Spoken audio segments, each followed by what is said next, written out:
Tentativa 1. Piton. Cruzamento para Verrete. Ajeita de cabeça para o meio a tentativa. Tentativa 2. Piton. Cruzamento para a marca do pênalti. E o corte do Lemos. E no terceiro cruzamento do Piton, gol da vitória contra o Atlético Mineiro. 1 pro Vasco, 0 pro Atlético. O Vasco começa bem, o Vasco sai na frente. Eu acho que a confiança vem do trabalho, né? Eu treino muito para acertar a maioria dos cruzamentos que eu faço, então eu trabalho bastante para poder ajudar o Vasco, poder servir os meus companheiros na frente com cruzamentos certos. Lucas Piton é o jogador com mais cruzamentos certos entre todos os atletas do Brasileirão, com 37 no total. E esses passes vêm ganhando importância com a chegada do argentino Verrete no Vasco. O centroavante gosta de bola no alto e quando pede, o lateral atende. No travessão! Como ele é o centroavante do time, eu acredito que os cruzamentos tendem a ser para ele. Em 3 jogos, o Verrete ainda não perdeu, já fez 2 gols. Domingo, o Vasco pega o vice-líder Palmeiras fora de casa. Um desafio gigante no processo de recuperação do time contra o rebaixamento no Brasileirão. Então, ganhar é muito bom, né, cara? Aqui o ambiente sempre foi bom, ganhando ou não. Mas a gente está precisando da vitória, dos 3 jogos sem derrota, para a gente ter uma confiança a mais. Vendo esse ótimo momento, acho que o melhor momento do Vasco na temporada, o Vasco tem uma parada duríssima contra o Palmeiras, que está macetando todo mundo, hein? Lá no tapetinho do Allianz Parque, no domingo, e ele, Igor Dorilov, esteve no CT do Vascão e traz pra gente a preparação do Vasco para essa partida que vai ser osso duro de roer. O momento é bom, são 7 pontos somados nos últimos 3 jogos. Ganhar é muito bom, né, cara? Aqui o ambiente sempre foi bom, ganhando ou não. Mas a gente está precisando da vitória, dos 3 jogos sem derrota, para a gente ter uma confiança a mais. Não que a confiança não esteja boa, mas ganhar é bom. Mas o time ainda está na zona de rebaixamento do Campeonato Brasileiro. E no domingo tem um desafio complicado. Enfrenta o vice-líder Palmeiras no Allianz Parque. O Palmeiras fez um placar muito bom no jogo de ida da Libertadores e agora a gente vai enfrentar eles lá. A gente vai respeitar eles como a gente respeita todos os adversários, mas a gente vai para buscar a vitória, para a gente tentar tirar o Vasco dessa situação. Vitória que não vem desde 2015. Naquele ano, o Cruz Maltino fez 2-0 no estádio palmeirense, com gols de Rafael Silva e Nenê. Foi só dar aquela cavadinha para tirar qualquer chance de possibilidade do goleiro Fernando Praz. De lá para cá, foram 9 confrontos. Aos poucos, Ramon Dias está encontrando o time ideal. Orejano, que foi desfalque por suspensão diante do Atlético Mineiro, volta a ficar à disposição e pode ser titular na vaga de Serginho no ataque. Uma coisa é certa, o torcedor vascaíno vai ter que esperar um pouco mais para ver Payet em campo. Mesmo que já estivesse regularizado, o camisa 10 ainda tem um jogo de suspensão a cumprir por uma punição sofrida na França. Em maio, na última partida pelo Olympique de Marseille, ele deu um tapa no rosto do auxiliar do Lens. Enquanto isso, o meia segue melhorando a forma física e dando um jeito de se entrosar com os companheiros de clube o mais rápido possível. A gente está se virando para se comunicar com ele e, como falei, ele é um jogador internacional que a qualidade dele dá para ver dentro do campo que é única. É um jogador muito técnico, muito bom, então vai vir nos ajudar, sim. Muito bem, a gente está vendo o Payet aqui, né, na apresentação dele lá pro torcedor, no jogo contra o Galo, mas não está no bid, Bigode, então não vai contar como jogo de suspensão esse jogo do Palmeiras. Aí já não pode nem estrear contra o Bahia. Não. Esse é o grande seria problema. Em casa e tal. Não, fora. Fora também? Fora também. Então fora e fora? Fora e fora. Ah, porque tá virando turno, né? Isso.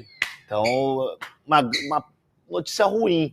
Mas o time tá arruadinho. Bom, outra notícia ruim é enfrentar o Palmeiras, né? Essa é bem ruim. Logo nessa fase que o Vasco está crescendo. E quando o Palmeiras teve um jogo decisivo e foi muito bem. E muito por conta do seu treinador, que conhece muito bem os seus jogadores, consegue extrair o melhor de cada um deles. Então o Vasco vai ter que subir uma montanha nesse jogo contra o Palmeiras. Mas como eu disse ontem, o importante é não perder. O importante nesse momento é somar pontos. E ainda mais contra um adversário tão forte como o Palmeiras. Então se o Vasco conseguir um empate lá, no meu ponto de vista, independente dos outros resultados da galera que está lá embaixo, vai ser um ponto importante na luta contra o rebaixamento. Mas eu acho, Atiço, que mesmo que não consiga um empate, que perca, a luta do Vasco não é com o Palmeiras. Não é esse jogo a luta do Vasco. São os pontos que o Vasco perdeu para quem está ali na... Exatamente. O confronto direto, né? Os confrontos diretos em si é o que vai fazer grande diferença no decorrer. Agora, é importante que o time vem crescendo, vem fazendo bons jogos. As peças que chegaram já está dando resultado. E com isso o time tem já uma organização diferente do que a gente estava vendo anteriormente. Muito devido a essa presença desses jogadores. E aí faz com que o elenco melhore a sua qualidade dentro do jogo. A competitividade dentro dessa partida vai ser fundamental, porque o adversário também vai se expor para vencer. O Palmeiras também precisa. E com isso o Vasco pode surpreender e conseguir uma vitória fora de casa, sim. Ó, vamos botar na tela aí os jogos do final de semana, ó. Sabadão, 18h30, Flamengo e Inter no Maracanã, o último jogo antes da parada, para dar aquela guaribada no gramado. Domingão, 16 horas, Botafogo e Bahia, jogaço também. Bahia numa grande fase, Botafogo macetando no Brasileiro. Ainda no domingo, 18h30, em São Paulo, no Allianz Parque, esse jogo, Palmeiras e Vasco. E no domingão também, 18h30, na Liga Arena, Atlético Paranaense e Fluminense. Eu acho... Tem mais um minutinho e meio.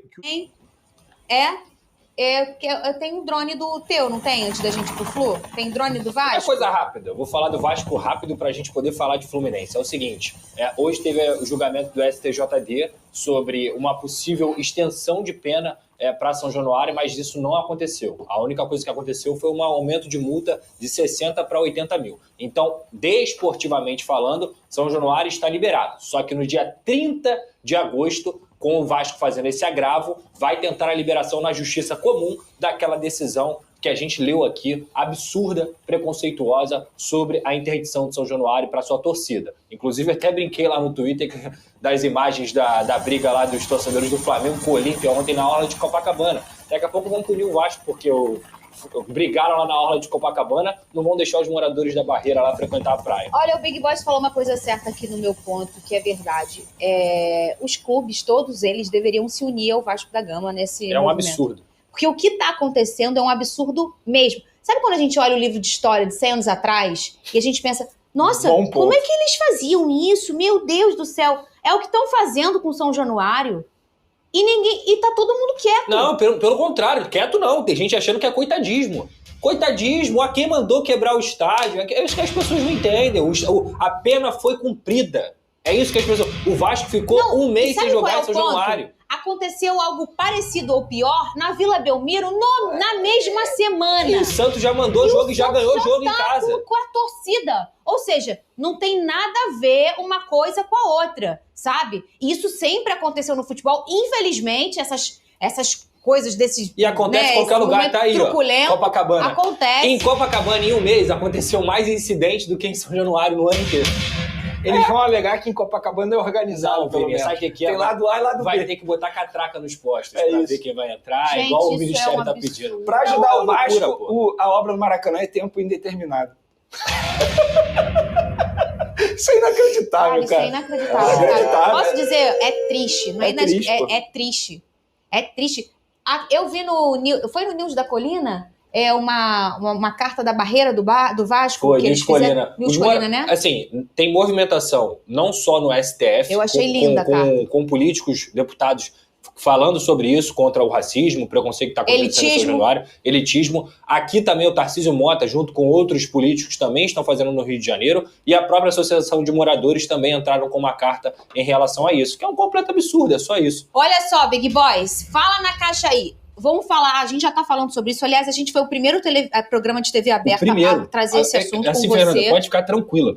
O SBT foi o primeiro a dar luz para essa questão. Esse assunto. E não só isso, a questão não é essa não. A gente pautou outros veículos da mídia, não só do Brasil, mas também do mundo. Então, assim, esse é motivo de orgulho pra gente. A gente vai todo dia aqui, Big Boys, deu uma ideia aqui. Todo dia a gente vai falar sobre esse assunto. Nem que seja 30 segundos. A gente vai futucar nessa ferida. Sim. A gente vai falar sobre esse assunto. Porque não mexe só com o Vasco da Gama. Claro que mexe não. Com o Rio de Janeiro. Mexe com o Brasil, mexe com a nossa cultura e mexe com as pessoas que moram na Barreira do Vasco. Então vai muito além do que é o futebol, o Vasco e São Januário. vai numa questão social. Então, todo dia a gente vai botar o pau na mesa aqui. Todo dia. E rapidinho, me dá 20 segundos. O Payet não estreia contra o Palmeiras, tá? O Vasco, na hora de registrar a transferência dele no TMS da FIFA, descobriu que ele tem uma punição esportiva da Federação Francesa por um tapa em um jogo lá do futebol francês. Aconteceu com o Marlon, aconteceu com o Cristiano Ronaldo quando ele foi pra Arábia. É novo na FIFA e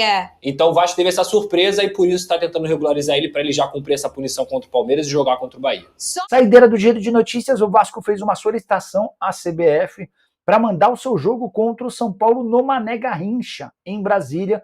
O jogo está marcado para 8 de outubro, inicialmente em São Januário, como o Vasco ainda não tem autorização para jogar dentro do seu estádio, está planejando mandar a partida lá no Distrito Federal. Josh Vander é avisado de interesse de clube francês por titular de Ramon Dias. Fala a família Cruz Maltina. Se você não quer perder nenhuma notícia do nosso Vascão em primeira mão, já se inscreve nesse canal agora. Não à toa, o Vasco da Gama somou 7 dos últimos 9 pontos possíveis e começa a sonhar com a saída da zona de rebaixamento. No momento, os cariocas estão 5 pontos atrás do Bahia, primeira equipe fora do Z4, mas o Vasco tem um jogo a menos na tabela. Dito isso, apesar do momento de crescimento, uma notícia surgiu nesta sexta-feira, dia 25, e pode atrapalhar os planos do clube. De acordo com a apuração feita pelos jornalistas Santiago e Sébastien Denis, do Foot Mercato, o Lens da França está interessado na contratação de Lucas Piton, lateral esquerdo que custou 16 milhões de reais ao Vasco por 60% do passe. Vale frisar que os valores de uma possível proposta não foram revelados, mas o atleta é avaliado em 6 milhões de euros, cerca de 31,6 milhões de reais, pelo Transfermarkt. Até aqui, são 30 jogos de Piton pelo Vasco, com um gol e 2 assistências. Eleito até a 20ª rodada como lateral com mais cruzamentos certos de todo o Campeonato Brasileiro até aqui. Me fala nos comentários se o Vasco deve vender Piton agora ou não. Deixe a sua opinião quanto a isso. Fique atento, pois te atualizo a qualquer instante com as últimas notícias do nosso gigante da colina. Até a próxima!